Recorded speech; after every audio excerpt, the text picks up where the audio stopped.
topic nobody want to talk but everybody want to know. Why in India sex related crimes increase day by day? Why cervical cancer is very common in the females? Do you know what is STD, that is sexually transmitted disease?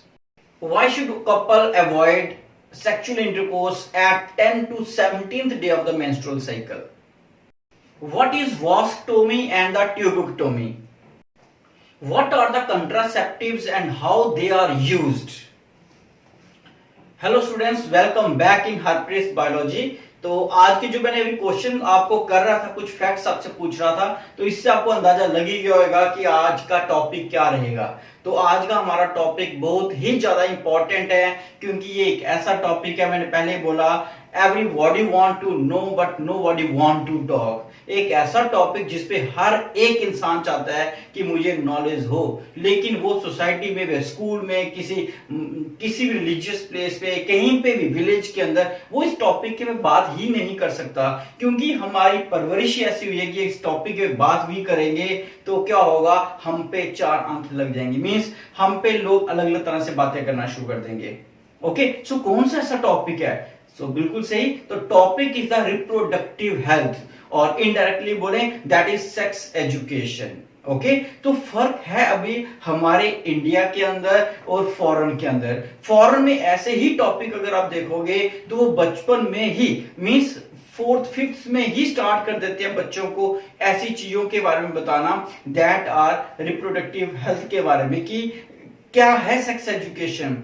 तो वो अगर आप यहाँ पे photograph देख रहे होंगे, तो मैं यहाँ पे एक पिक लगाता हूं, आप देखो, तो यहाँ पे एक टीचर जो है छोटे छोटे बच्चों को सेक्स एजुकेशन, रिप्रोडक्टिव हेल्थ के बारे में बता रहा है। वो वैसे ही बता रहा है जैसे हमारे यहाँ पे डाइजेस्टिव सिस्टम को बताया जाता है, वैसे ही बात बच्चे उसको कंसीव करते हैं जैसे यहाँ पे हम सर्कुलेटरी सिस्टम के ऊपर बात करें। कोई भी उसको एक टैबू नहीं बना देता, लेकिन यहाँ पे हम हर बात पे, हर टॉपिक पे चर्चा कर सकते हैं, लेकिन ऐसी टॉपिक पे अगर चर्चा करते हैं तो हम पे क्या होगा, मैं अभी बात की कि हमारे ऊपर ही चर्चा होना शुरू हो जाएगी। सो इन सभी चीजों को जुटाते हुए हम इस टॉपिक को बड़े अच्छे तरीके से करेंगे और कोशिश करेंगे कि डिटेल में समझें, क्योंकि मैं बार बार बोलता हूं कि ये टॉपिक इसलिए भी इंपॉर्टेंट है क्योंकि ये हमारी बॉडी से बहुत ही ज्यादा रिलेटेड है, और ये ऐसी प्रॉब्लम जो हमारी सोसाइटी के अंदर है, मैक्सिमम प्रॉब्लम जो आज हम बात करेंगे वो इसी से रिलेटेड है। मैं आगे के लिंक करूंगा हर एक चीज को और बताऊंगा कि क्यों इंपॉर्टेंट है। क्योंकि खुद सोचो कि गवर्नमेंट ने, इंडियन गवर्नमेंट की बात करूंगा, उनको भी सल्यूट करूंगा जिन्होंने आज हमारे हर एक साइंस के अंदर इस टॉपिक को इनकलकेट किया है। अगर आप 12th के अंदर देखोगे तो टॉपिक है, 10th में देखोगे तो टॉपिक है, पूरे का पूरा यूनिट है इसका। तो उन्होंने कुछ समझ के ही, सोच समझ के ही इस टॉपिक को इसके अंदर इनकलकेट किया हुआ है, ताकि बच्चों को इसके बारे में पता चले, और वैसे ही पता चले जैसे दूसरे सिस्टम्स को लेते हैं। तो आप भी जब इसको पढ़ोगे तो वैसा ही ले जैसे आप दूसरे सिस्टम को लेते हो, और उसी तरह से उसको इंटरेस्ट के साथ करें। ओके, तो अब बात करते हैं कि क्यों ये टॉपिक बहुत इंपॉर्टेंट है, क्यों आज सेक्स एजुकेशन या रिप्रोडक्टिव हेल्थ पे बात करना इतना इंपॉर्टेंट है। तो हम स्टार्ट कहां से करेंगे? स्टार्ट करते हैं बेसिक से। क्यों इंपॉर्टेंट है? क्योंकि जैसे ही एक बच्चा 12th और 12 या 13 साल का होता है, चाहे वो फीमेल है चाहे मेल है, तो उसके अंदर कुछ चेंजेस आना शुरू हो जाते हैं। तो आप खुद ऑब्जर्व करते हो, क्योंकि मैं भी अगर मेल की बात करूं, अपनी बात करूं, तो जब हम भी 12th में थे तो बहुत सारे चेंजेस आते हैं, ड्रास्टिक चेंजेस आती हैं। क्यों आते हैं? क्योंकि हार्मोनल चेंज होता है, हमारी बॉडी के अंदर हार्मोन सिक्रीशंस होना शुरू होती हैं, टेस्टोस्टेरोन, प्रोजेस्टेरोन, एस्ट्रोजेंस, एंड्रोजेंस। तो ये सारे हार्मोन जो हैं हमारी बॉडी के अंदर बड़े फास्ट चेंजेस लाना शुरू होते हैं, लेकिन हमें कोई बताने वाला नहीं होता, और हमारा जो बिहेवियर है उस टाइम क्या होता है, बहुत ही ज्यादा चेंज होना शुरू होता है, और उस बिहेवियर में ही हम बहुत सारी गलत चीजें कर बैठते हैं। ओके, सो हमें इस चीज को पहले से बच्चों को तैयार करना पड़ेगा। हमें वेट नहीं करना पड़ेगा कि बच्चा 12 साल का होगा, 13 साल का होगा तो हम उनको ये बताएंगे ये चेंजेस आएंगी, इस चेंजेस का ये हमारे साथ एक्टिविटीज होंगी। तो अब अगर जो मैंने आपको पिक्चर दिखाई थी उसमें देखो, छोटे छोटे बच्चों को 2 साल, 4 साल, 5 साल पहले ही प्रिपेयर किया जाता है इन चीजों के लिए। ओके, तो ये तो बात आ गई कौन सी, that is 12 and 13 years, poverty के दौरान। अब वही बच्चा जब बड़ा होता है, ओके जब वो बड़ा होगा तो अब उसको, जैसे हमारे अपनी ही पुरानी बातें करें आज से 50 साल 60 साल पहले, अभी भी कई गांव में होता है कि एक बच्चा बिल्कुल छोटा है, उसके रिप्रोडक्टिव ऑर्गन्स उतने डेवलप ही नहीं होते तो उनकी मैरिज कर दी जाती है। ओके तो अब खुद सोचो कि क्या वो बच्चा उस चीज को समझ सकता है? तो बड़ी सारी प्रॉब्लम्स आ सकती हैं रिलेटेड टू द रिप्रोडक्शन। सो इसलिए गवर्नमेंट ने डिसाइड किया कि हम एक एज बना लेते हैं 18 एंड 21। ओके तो इट मींस कि जैसे जैसे प्रॉब्लम आ रही है वैसे वैसे हम इनको सोल्यूशन भी ढूंढ रहे हैं, और इसको हम एक लॉ बना दिया कि इससे नीचे अगर कोई करेगा तो उसके ऊपर कानून होंगे, उनके ऊपर कोई ना कोई पनिशमेंट होगी। सो ऐसी बड़ी सारी चीजें हमारी रहेंगी। तो उसके बाद अगर हम और आगे बढ़े तो हम देखते हैं कि फीमेल्स के अंदर बहुत सारे हेल्थ हाइजीन से रिलेटेड प्रॉब्लम्स होती हैं। जैसे हम बात करें मेंस्ट्रुअल साइकिल्स, तो मेंस्ट्रुअल साइकिल के कारण बहुत सारी फीमेल्स होती हैं उनको सर्विकल प्रॉब्लम हो जाती है। तो ये सर्विकल प्रॉब्लम जो होती है क्यों होती है? Because of the health hygienes, क्योंकि उस टाइम जो फीमेल्स होती हैं वो अपनी हेल्थ का पूरा कॉन्शियस नहीं होते, और बड़े सारे मिसकंसेप्शंस हैं आप बोल सकते हो हमारी सोसाइटी के अंदर कि इस दौरान फीमेल्स को किचन में नहीं जाने दिया जाता। तो ऐसे ऐसे मिसकंसेप्शंस को भी दूर करना है। पहले प्रॉब्लम थी लेकिन अब ऐसा प्रॉब्लम नहीं है, तो ऐसी चीजों को भी दूर करना कौन करेगा? हम जैसे आप बोल सकते हो कि यंग वंस जो हैं जो इस चीज को एजुकेशन को समझेंगे वो ही करेंगे, और बहुत सारी चीजें दूर हुई भी हैं। सो ऐसे और बहुत सारी प्रॉब्लम्स हैं जो हम सॉल्व करेंगे इस यूनिट के अंदर। ओके जैसे मैंने बोला कि अब एक मदर का जब क्या बोलते हैं कंसीव करते हैं चाइल्ड को, उस दौरान किस किस तरह की चीजें मदर को चाहिए, उस तरह किस उस टाइम एक हस्बैंड होने के नाते वो क्या कर सकता है उस वाइफ के लिए, किस तरह की चीजें प्रोवाइड कर सकता है। उसके बाद बच्चे का जन्म हो जाएगा, बच्चे के जन्म के बाद मींस एक होगा प्री नेटल होगा पोस्ट नेटल, जो रिक्वायरमेंट्स होती है मदर की क्या क्या चाहिए, सब कुछ आपको इसी यूनिट के अंदर मिलेगा। लेकिन कब मिलेगा? जब आप इसको अच्छी तरह से अंडरस्टैंड करेंगे। तो खुद सोचो अगर हमारे इंडिया के अंदर ओवर पॉपुलेशन है उसका भी कारण अनएजुकेशन है, क्योंकि हम इन चीजों पे बात ही नहीं से किस तरह से कंट्रोल कर सकते हैं वो हम बात नहीं करते। जब भी हम कॉन्ट्रासेप्टिव्स की बात करते हैं तो फिर हमारी आंखें बंद हो जाती हैं। तो कहने का मतलब सब चीजें हैं होने के बावजूद भी हम उन चीजों पे बात ही नहीं कर रहे। सो चलो आज हम स्टार्ट करेंगे इस टॉपिक पे बात करना कि रिप्रोडक्टिव हेल्थ क्या है और सेक्स एजुकेशन क्या है। तो मैं कोशिश करूंगा एज ए टीचर जितना हो सके इस पूरे टॉपिक को क्लेरिफाई करना। ओके स्टूडेंट्स, तो अब बात करते हैं हम आज का हमारा टॉपिक, हमारा जो चैप्टर है नया वो स्टार्ट है रिप्रोडक्टिव हेल्थ। तो अब हम बात करेंगे रिप्रोडक्टिव हेल्थ की और जितना हो सकता है डिटेल में आज इसको कोशिश करेंगे। ये हमारे आज का टॉपिक है, फर्स्ट इंट्रोडक्टिव पार्ट है आज का हमारा। तो इसमें हम देखेंगे सबसे पहले रिप्रोडक्टिव हेल्थ की जो डेफिनेशन है वो क्या है। तो WHO ने हमारी एक डेफिनेशन दी है इसकी, that definition is reproductive health means totally well being in all aspect of reproduction. मतलब हमारे रिप्रोडक्शन के बेस पे हम देखें तो पूरी तरह से हम वेल बीइंग होना चाहिए। किस किस केस में अगर देखें, दैट फिजिकली वेल बीइंग होना चाहिए, इमोशनल वेल बीइंग होना चाहिए, बिहेवियरल वेल बीइंग होना चाहिए and social well being. So if a person is totally well being in all the aspects, it is in case of physical, emotional, social and behavioural, तब हम कहेंगे कि that person is reproductively healthy. तब वो हम बोल सकते हैं कि वो रिप्रोडक्टिवली क्या होगा, हेल्दी होगा। तो अब इन चीजों को समझते हैं कि बेसिकली इसका मतलब क्या है। ये तो आ गया कि यहाँ पर ऊपर ऊपर से निकलना जाए तो फिजिकली रिप्रोडक्टिवली हेल्दी कैसे हो सकते हैं कि अगर रिप्रोडक्टिव का मीनिंग होता है रिप्रोडक्टिव ऑर्गन्स। ओके सो अगर हम बात करें रिप्रोडक्टिव ऑर्गन से तो उसके रिप्रोडक्टिव ऑर्गन फिजिकली बिल्कुल ठीक होने चाहिए। ओके तो उसमें कोई भी प्रॉब्लम नहीं होनी चाहिए। अब आपके दिमाग में सर फिजिकली रिप्रोडक्टिव ऑर्गन में क्या प्रॉब्लम हो सकती है? तो जैसे हम बात करते हैं कि जैसे फीमेल की बात करते हैं तो फीमेल रिप्रोडक्टिव सिस्टम में हो सकता है फलोपियन की ब्लॉकेज ना हो सकता है कि ओवरी के अंदर एग फॉर्मेशन ही ना होती हो, ये भी हो सकता है कि उसमें हार्मोनल प्रॉब्लम हो, रिप्रोडक्टिव कोई पे ब्लॉकेज हो, यूट्रस के अंदर किसी किसी तरह की इन्फेक्शन हो। ऐसे ही मेल के अंदर अगर हम बात करें कि हो सकता है कि जो सीमेंस का काउंट है, स्पर्म्स काउंट है वो कम हो, उसकी मोटिलिटी कम हो, रिप्रोडक्टिव पेनिस के अंदर प्रॉब्लम हो, वाजा डिफरेंशिया के अंदर कोई ब्लॉकेज हो, किसी भी तरह की प्रॉब्लम हो सकती है रिप्रोडक्टिव ऑर्गन्स के अंदर, टेस्टिस डैमेज हो सकते हैं। तो किसी भी तरह की प्रॉब्लम जो फिजिकल प्रॉब्लम है रिप्रोडक्टिव ऑर्गन के अंदर, that are included in the physical aspect. यहां तक आया समझ। अब बात आती है कि जब दो सोल्स का मिलन होता है, मींस दो जब मैरिज होती है between the husband and wife couples के बीच में, तो हम सिर्फ बोल सकते फिजिकली इंटीमेट नहीं करते हैं, इमोशनली अटैच्ड होते हैं। बहुत सारी फैमिलीज होती है, अब देखते हो एक मैरिज होती है हमारे इंडिया के अंदर तो कितनी सारी फैमिलीज हम पे आती है, कितनी सारी इमोशनली अटैचमेंट होती है। सो रिप्रोडक्शन एक इमोशनल अटैचमेंट भी होता है सो कपल्स के बीच में। उसका बिहेवियरल अगर हम एस्पेक्ट बोले तो आपने, मैं एग्जांपल देके समझा रहा हूं ताकि आपको आराम से समझ आए।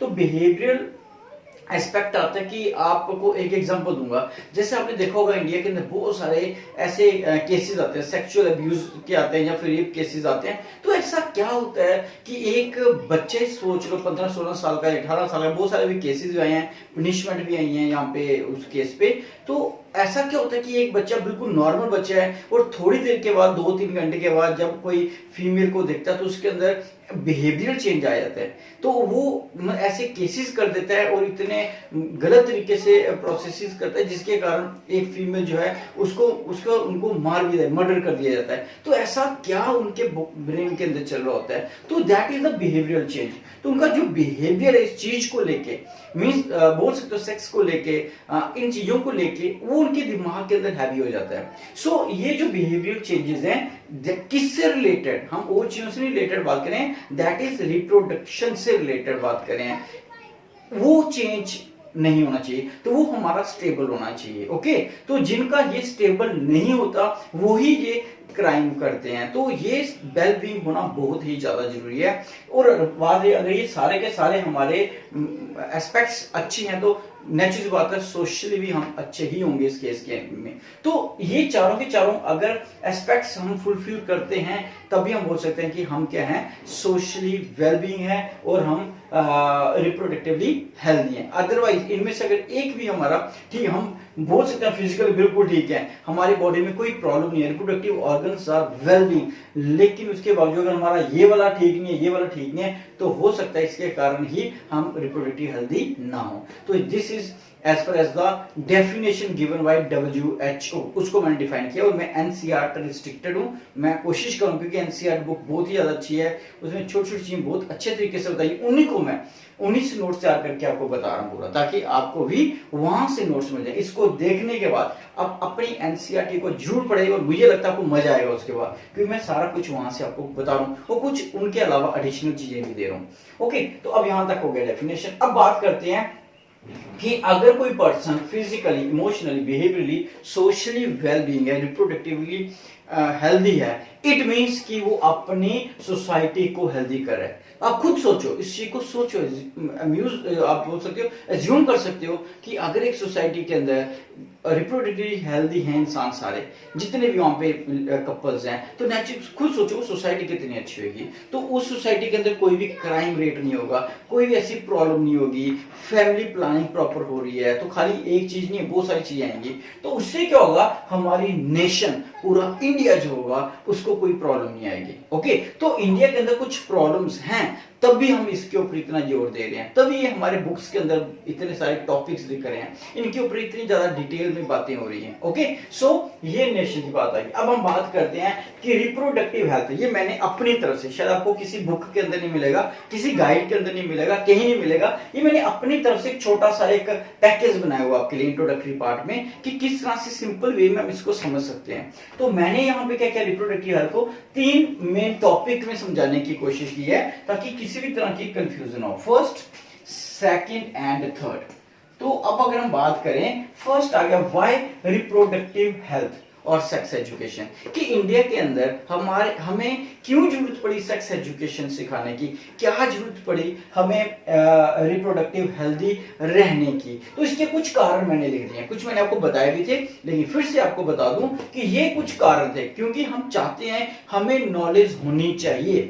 किसके बारे में नॉलेज होनी चाहिए? सो टू गेट नॉलेज अबाउट, हमें नॉलेज होनी चाहिए हार्मोनल चेंज की कि अगर मैं हर अपने सिस्टम के बारे में जानता हूं तो मुझे ये भी पता होना चाहिए कि 12 साल 13 साल जब पुबर्टी आती है तो मेरे अंदर ऐसे चेंजेस क्यों आती है, मेरा बिहेवियर चेंज क्यों होता है, मैं इतना अग्रेसिव क्यों हो जाता हूं। ओके, सो उस अग्रेसिवनेस में हम बहुत गलत चीजें भी कर जाते हैं, तो वो सब चीजें समझेंगे, समझाने वाला कोई होगा तो ही मजा आएगा, तो ही हम क्या करेंगे उसको प्रॉपर्ली चीज को समझ पाएंगे और गलत काम नहीं कर पाएंगे। ओके, सो सेकंड आता है हेल्थ हाइजीन। तो बड़ी बार क्या होता है कि हमें सब चीजें ठीक है लेकिन हम रिप्रोडक्टिवली उतना ज्यादा हाइजीनिक नहीं होते हैं। सो ज्यादातर हम फीमेल के केस में देखते हैं तो ड्यूरिंग द मेंस्ट्रुअल साइकिल अगर हम बताएंगे इससे क्या क्या प्रॉब्लम हो सकती है कि बहुत सारी ब्लड रिलेटेड प्रॉब्लम हो सकती हैं, तो वो हेल्दी रहना बड़ा जरूरी है एक फीमेल के लिए, बोथ मेल एंड फीमेल के लिए, लेकिन फीमेल को ज्यादा इस केस में रहना पड़ेगा। तो उसके बारे में हमें नॉलेज होनी चाहिए, उसके एस्पेक्ट्स का पता होना चाहिए, इससे क्या क्या डिजीजेज हो सकती हैं और किस तरह से बच सकते हैं। और आपको बताऊं गवर्नमेंट ने बहुत ही ज्यादा हाई लेवल पे काम चल रहा है इस चीज के ऊपर, मूवीज बन रही हैं, क्योंकि पहले क्या होता था फीमेल ध्यान नहीं देते थे, लेकिन आजकल अच्छे से अच्छे इक्विपमेंट है, अच्छी से अच्छी चीजें जो यूज करके वो हाइजीनिक रह सकते हैं। ओके, और नेक्स्ट बात आएगी सेक्सुअली ट्रांसमिटेड डिजीज। जब आप हेल्दी नहीं होंगे, सेक्सुअली या हाइजीनिक नहीं होंगे तो इससे बहुत सारी बीमारी लगने का डर है। फीमेल को तो हुआ ही होगा, उससे वो मेल के अंदर भी ट्रांसफर हो जाएंगे during the sexual intercourse, during the sexual activities. That diseases are called sexually transmitted disease. मैं यहाँ पे सिर्फ आपको एक एक लाइन बता रहा हूँ, इसको डिटेल में हम अगले टॉपिक में करेंगे, अगले वीडियोस में करेंगे, क्योंकि वो हम पे हमारा पूरा डिटेल में होगा। So sexually transmitted disease are the disease that spread from one person to another during the sexual activities. इसके बारे में भी डिस्कस कर, और इसकी नॉलेज भी हमें होनी चाहिए क्योंकि एड्स जो है वो सेक्सुअली ट्रांसमिटेड डिजीज है, गनोरिया है, ऐसे बहुत सिफिलिस है, बहुत सारी डिजीजेज हैं, उनके बारे में भी चर्चा करेंगे हम। फिर बात है कॉन्ट्रासेप्टिव्स। आज इंडिया के अंदर अगर हम बात करें कॉन्ट्रासेप्टिव्स की कोई बात ही नहीं करता, इवन की कपल्स हैं वो भी बात नहीं करेंगे। तो कॉन्ट्रासेप्टिव्स हैं क्या, क्या है कंट्रासेप्टिव? सो कंट्रासेप्टिव कोई भी चीज हो सकती है, वो कोई आप बोल सकते हैं नेचुरल मैकेनिज्म हो सकता है, आर्टिफिशियल हो सकता है, कोई इंस्ट्रूमेंट हो सकता है जो कंसेप्शन को रोके, मिस स्पर्म और एग को फ्यूज होने से रोके, दैट इज कॉल्ड कंट्रासेप्टिव्स। उस चीज को कंट्रासेप्टिव बोलते हैं। सो अब ये कंट्रासेप्टिव के बारे में नॉलेज नहीं होने के कारण बहुत सारे प्रॉब्लम्स आ रहे हैं इंडिया के अंदर। ओके, तो इसके ऊपर तो आजकल आप देखोगे टीवी के अंदर कितने सारे, इवन के थिएटर के अंदर बहुत सारे इसके ऊपर एड्स आते हैं, बहुत सारी मूवीज में इनके ऊपर चर्चा हो रही है। तो क्यों हो रही है? ताकि लोग थोड़े लिबरल होके इसके बारे में बात करें। ओके, सो इसके ऊपर भी चर्चा करेंगे हम। नेक्स्ट आ गया बर्थ कंट्रोल। ओके, तो अगर कंट्रासेप्टिव्स हम प्रॉपरली यूज करना हमें पता है तो उससे बर्थ कंट्रोल पे भी लगाम लगेगी। सो हम रिस्ट्रिक्ट हो सकते हैं, अपनी जो पॉपुलेशन इतनी ज्यादा एक्सप्लोजन हो रहा है उसके ऊपर। नेक्स्ट आ गया प्रॉब्लम रिलेटेड मेंस्ट्रुअल साइकिल। मैंने पहले बोल दिया रिस्क पीरियड्स क्या होते हैं, तो इसके बारे में फीमेल को नहीं पता होता है, मेल्स को नहीं पता होता है कि रिस्क पीरियड कौन से हैं। रिस्क पीरियड वो पीरियड हो गए जब ज्यादातर चांसेस होते हैं कंसीव करने के चाइल्ड को, वो भी हम उसकी डेट्स का भी बताएंगे कैसे कैसे होता है। दैट इज 10 to 17 डे में हम अगर स्किप कर सकते हैं सेक्सुअल एक्टिविटीज तो उसके बाद उसके पहले अगर करते हैं तो उससे कोई प्रॉब्लम नहीं होगा।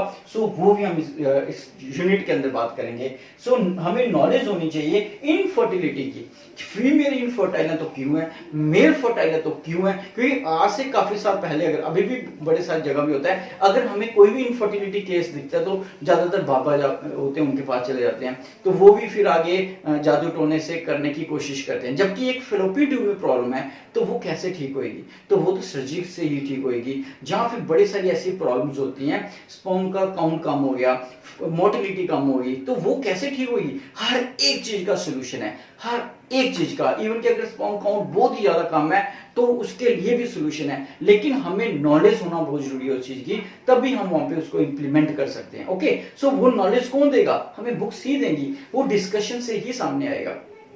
नेक्स्ट आ गया effect of that is death rate and birth rate on the growth और इकोनॉमी। तो बहुत हम कहते हैं इससे क्या फर्क पड़ेगा हमारे घर 3 बच्चे होंगे 4 होंगे, लेकिन आपको खुद नहीं पता कि पहले तो चलता था। पहले क्या होता था, मैंने पहले भी एक स्टार्टिंग में फैक्ट्स में बोला था कि 1920 तक तो इंडिया की जो पॉपुलेशन थी वो स्टेबल थी। ऐसा क्या हुआ 1920 के बाद कि पॉपुलेशन एक्सप्लोजन होना शुरू हो गया, मींस पॉपुलेशन रुकने का नाम ही नहीं लिया है। हर 33 साल के बाद हमारी पॉपुलेशन डबल होगी, खुद सोचो। तो अब थोड़ा सा कम हुआ है, अदरवाइज अभी 40 तक हमारा फिर बहुत ज्यादा बढ़ जानी थी। तो कहने का मतलब आ गया कि ये जो बर्थ रेट डेथ रेट जो है इनके ऊपर भी हमें ध्यान देना पड़ेगा। ओके, मैं बताऊंगा आगे क्यों हमारी पॉपुलेशन बढ़ी वो अगले टॉपिक के अंदर, अभी मैं सिर्फ इंट्रोडक्शन दे रहा हूं। नेक्स्ट मिसकंसेप्शन, दैट इज बड़ी सारे मिसकंसेप्शन है। सबसे बड़ा मिसकंसेप्शन जो आज तक मुझे खुद बड़ा गलत लगता है कि एक फीमेल को कितनी बार जला दिया होगा, कितनी सारी इंडियन फीमेल को जला दिया है सिर्फ इस कारण कि उसने बेटी को जन्म दिया। कितने सारे फीमेल को घर से निकाल दिया गया होगा, किस लिए, सिर्फ उसने बेटी को जन्म दिया, जबकि फीमेल के पास कोई ऐसा कैरेक्टर नहीं है कि वो फीमेल को जन्म दे। इसके लिए होली सोली कौन responsible, only male are responsible for that, because male के पास XY क्रोमोसोम होता है, फीमेल के पास XX क्रोमोसोम है। खुद सोचो, जिसको XX क्रोमोसोम है, Y क्रोमोसोम है ही नहीं। अगर किसी फीमेल के पास Y क्रोमोसोम होगा तो वो सुपर फीमेल होगी, उसमें मेल वाले कैरेक्टर्स होंगे। तो कोई नहीं चाहेगा हमारे घर वो ऐसी बेटी हो, लेकिन ये सारे चाहेंगे हमारे घर में बेटा हो। तो कहने का मतलब ये है कि मेल रिस्पॉन्सिबल है, लेकिन कभी भी इसके कारण मेल को नहीं जलाया गया, फीमेल को जलाया गया। क्यों? क्योंकि नॉलेज लैक ऑफ नॉलेज, कि हमें नॉलेज ही नहीं है। तो आज अगर हम 10th के बच्चों को, 8th के बच्चों को, 12th के बच्चों को ये चीज सिखा दे, ये बता दे, सिर्फ इतना ही बता दे सब कुछ छोड़ के कि एक बच्चा जब जन्म लेता है उसके मेल और फीमेल के लिए मेल ही रिस्पॉन्सिबल है, तो हो सकता है आने वाले कितनी सारी फीमेल्स को इस चीज से सफर ना करना पड़े। तो मैं फिर बार बार बोलता हूँ कि हमारे लिए इससे नंबर लेना इंपॉर्टेंट नहीं है, हमारे लिए नॉलेज इंपॉर्टेंट, हमारे लिए इस चीज की इंपॉर्टेंस है कि ये कितने सारी चीजों को सोल्यूशन देगी, कितने सारी चीजें हमारी सॉल्व होगी। तो this is the why reproductive health और sex education is important in India. हमारे इंडिया में क्यों इंपॉर्टेंट है? क्योंकि इसके ऊपर कोई चर्चा नहीं करता है। मैं फिर से बोलो, ग्रांटेड बात कर रहा हूं कि आप कभी बात करके देखना, घर में बात करके देखना, प्रॉब्लम होगी, लेकिन हमें बात करनी पड़ेगी। अगर अपने आप को ठीक रखना है, इंडिया की प्रोग्रेस चाहिए, तो हमें बात करना पड़ेगा। Okay, so this is the first. Okay student, मुझे लगता है कि आपका जो फर्स्ट मैंने बताया था क्यों इंपॉर्टेंट है वो समझ आ गया होगा। पूरा डिटेल में मैंने आपको बताया कि क्या जरूरत पड़ी हमें इस टॉपिक को इतना ज्यादा डीपली पढ़ने की, तो ये कारण थे। अब हम दूसरी चीज पे आते हैं कि कारण तो है हमारे पास, क्या इंडिया की गवर्नमेंट कुछ कर रही है इसके ऊपर? नेक्स्ट बात है, कौन करेगा? क्योंकि इनिशिएटिव जो है हमें अपने घर पे तो लेना ही पड़ेगा, लेकिन गवर्नमेंट को भी कुछ डिसाइड करना पड़ेगा। इसके लिए गवर्नमेंट को भी अपना कुछ ड्यूटी निभाना पड़ेगा। तो आपको सुन के खुशी होगी कि India is the first country, जो बोल सकते हैं India was the first country जिसने सबसे पहले इनिशियली प्रोसेस स्टार्ट किया था, initiate the action plan to attain reproductive health. Okay, so वो इंडिया हमारे पूरी दुनिया में पहला ऐसा कंट्री था जिसने 1951 में फैमिली प्लानिंग का पहला, जो आप बोल सकते हो, एक ऐसा प्लान स्टार्ट किया था फैमिली प्लानिंग पे। और जरूरत भी थी उस टाइम, क्योंकि इंडिया की पॉपुलेशन में पहले बोला 1920 के बाद बहुत स्पीड से बढ़ रही थी। तो ये बहुत अच्छी बात है इन्होंने किया। लेकिन जब स्टार्ट हुआ था ये प्रोसेस 1951 में, तब इसका जो स्कोप था, जो इसका आप बोल सकते हो दायरा था, एरिया था, वो इतना बड़ा नहीं था। तब उन्होंने इतना कुछ नहीं सोचा था रिप्रोडक्टिव हेल्थ से रिलेटेड। उन्होंने सिर्फ कपल्स पे ध्यान दिया था कि कपल को इस चीज को समझाया जाए कि कम से कम हमारे बच्चे हों, ताकि हमारे जो आगे या ज्यादा ग्रोथ ना हो। तो उनका उस टाइम जो मोटिव था सिर्फ मोस्टली क्या था, ओवर पॉपुलेशन को कम करना। लेकिन जैसे जैसे टाइम बढ़ता गया तो इसके ऊपर बहुत ही ज्यादा काम होना शुरू हो गया, और आप देखोगे इससे रिलेटेड बड़े सारे प्रोग्राम हुए, और उनमें से एक था that is RCH, reproductive and child health care program. फिर से सुनो, RCH। तो ये उसके अलावा प्रोग्राम जो हुए थे इंडिया के अंदर, reproductive and child health care program, इस प्रोग्राम में जितने भी प्रोग्राम्स होते हैं, जैसे आगे बढ़ते गए इसके अलावा बहुत सारे प्रोग्राम थे, इन प्रोग्राम में किन बातों पे ध्यान दिया गया, गवर्नमेंट किन बातों को चाहती थी कि जो जितने भी कपल्स हैं, जो जितने भी लोग हैं, स्टूडेंट्स हैं, जितने भी इससे रिलेटेड लोग हैं, तो उनसे क्या चाहती थी, उनसे अवेयरनेस चाहती थी कि लोग अवेयर हों about the sex education, about the health hygiene, about the reproductive health.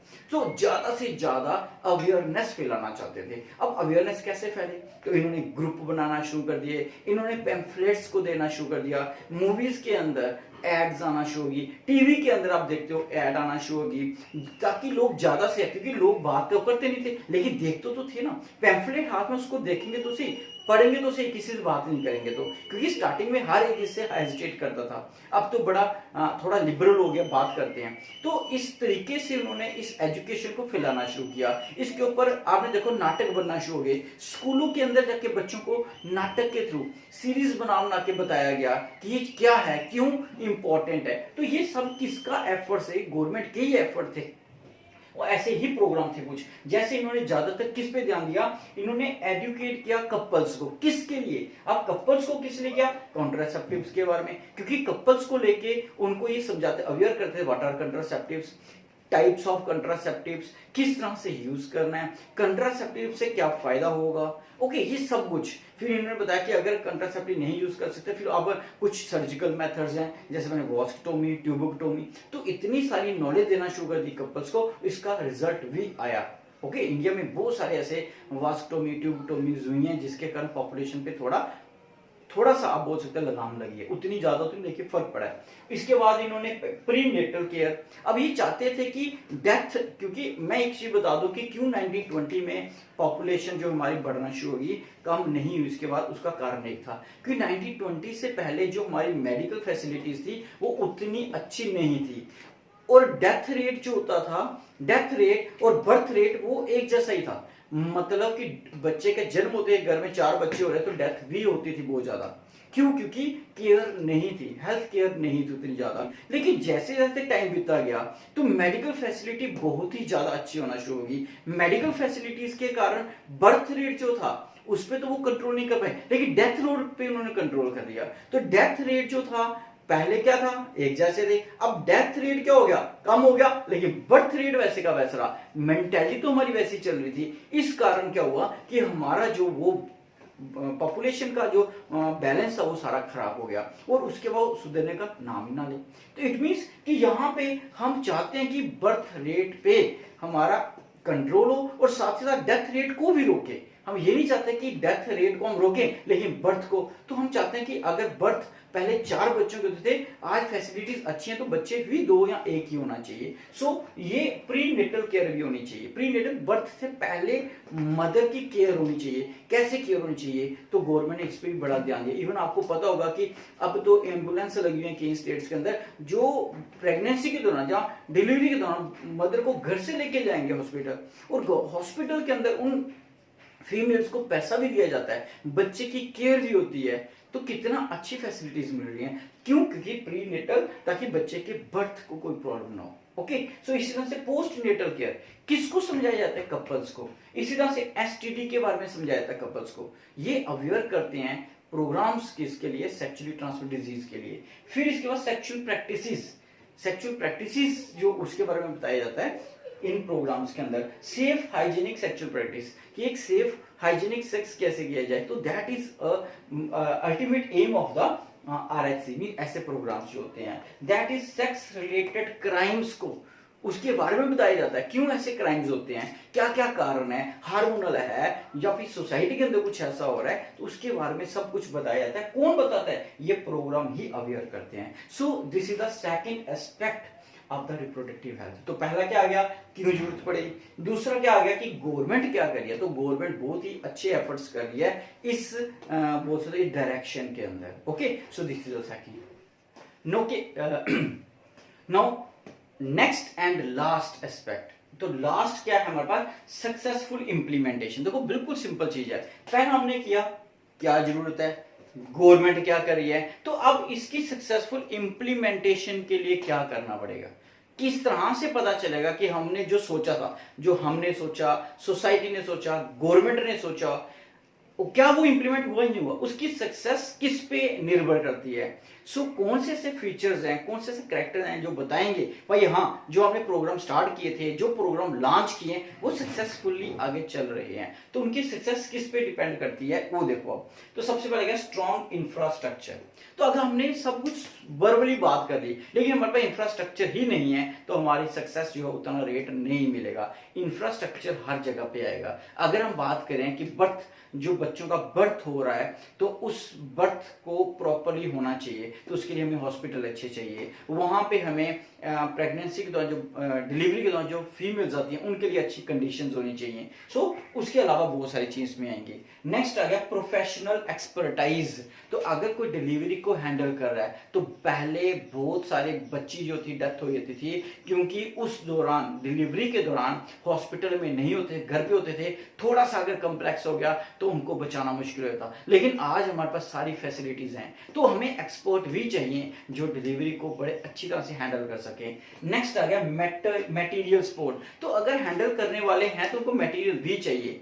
Okay, so वो मटेरियल सपोर्ट भी चाहिए। अब मटेरियल सिर्फ वहां पे नहीं चाहिए और भी चाहिए क्योंकि हमने अवेयरनेस करनी, उसके लिए पैम्फलेट भी चाहिए, हमें अवेयरनेस टीवी के थ्रू करनी, उसके लिए मटेरियल चाहिए। तो मटेरियल हर एस्पेक्ट में चाहिए, किसके लिए, that is successful implementation of all these programmes.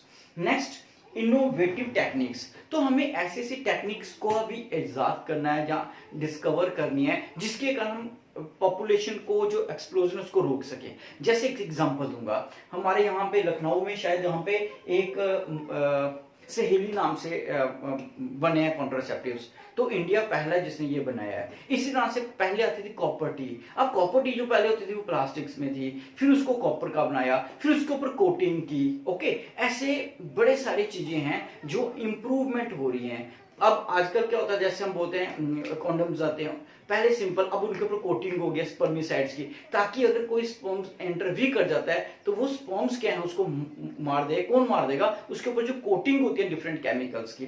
तो ऐसे आजकल हार्मोनल कंट्रासेप्टिव्स बन गए हैं कि अगर आप वो लोगे, वो भी हम इनमें पढ़ेंगे डिटेल में आगे, तो वो हार्मोन्स लेने से क्या होगा कि मेंस्ट्रुअल साइकिल जो है वो डिस्टर्ब हो जाएगा। उसमें क्या होगा, एग बन ही नहीं पाएगा, अगर एग बन भी जाएगा तो वो इम्प्लांट ही नहीं कर पाएगा। तो ऐसी बहुत टेक्निक्स आ गई हैं जो हमें हार्मोनली कंट्रोल कर रही हैं। ओके, स्पर्म की मोटिलिटी को कम कर रही हैं, एग को हमें पहुंचने नहीं दे रही है, को फ्यूज नहीं होने दे रही। तो ये सारे क्या हैं, these are the innovative techniques. तो ऐसी बहुत सारी टेक्निक हम यहाँ पे भी पढ़ेंगे इस यूनिट के अंदर। कौन कौन सी टॉपिक है वो सारे पढ़ेंगे हम इसके अंदर। नेक्स्ट आ गया चाइल्ड इम्यूनाइजेशन। तो अब जब बच्चे का जन्म होगा तो उसको हमें आगे इम्यूनाइज भी करना है ताकि उसको किसी भी तरह की डिजीज ना हो, तो वो भी देखेंगे।